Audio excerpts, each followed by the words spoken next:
অন্তর্বর্তী সরকারের প্রধান উপদেষ্টা ডক্টর মোহাম্মদ ইউনূস ও বিএনপির ভারপ্রাপ্ত চেয়ারম্যান তারেক রহমানের বৈঠকে রাজনৈতিক সংকট উত্তরণের বহুমুখী সিদ্ধান্ত আসতে পারে বলে জানিয়েছেন দলটির মহাসচিব মির্জা ফখরুল ইসলাম আলমগীর। তিনি বলেন, দলের স্থায়ী কমিটি তারেক রহমানকে যে কোনো বিষয়ে সিদ্ধান্ত নেওয়ার এখতিয়ার দিয়েছে। এছাড়া এপ্রিল মাস নির্বাচনের জন্য উপযুক্ত না বলেও জানান তিনি। আরও জানাচ্ছেন বিপুল দেবরায়। দেশের বর্তমান রাজনৈতিক পরিস্থিতিতে টার্নিং পয়েন্ট হতে পারে প্রধান উপদেষ্টা ডক্টর মোহাম্মদ ইউনূস ও বিএনপির ভারপ্রাপ্ত চেয়ারম্যান তারেক রহমানের বৈঠকে। এই বৈঠকের মাধ্যমে রাজনৈতিক সংকট কাটবে বলে আশাবাদী বিএনপি, এমনটাই জানিয়েছেন দলটির মহাসচিব মির্জা ফখরুল ইসলাম আলমগীর।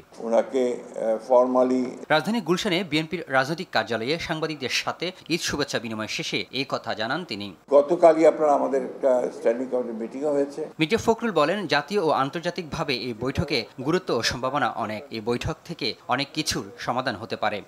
সাক্ষাৎকারটা হলে অনেক সমস্যার সমাধান হয়ে যেতে পারে এবং অনেকগুলো সহজ হয়ে যেতে পারে। বিএনপি নির্বাচনের জন্য প্রস্তুত জানিয়ে ফখরুল আরো বলেন, বিএনপি জনগণের ভোটে নির্বাচন করে ক্ষমতায় যেতে চায়। কারণ এটা নির্বাচনের দল, এটা নির্বাচন করেই ক্ষমতায় যেতে চায়।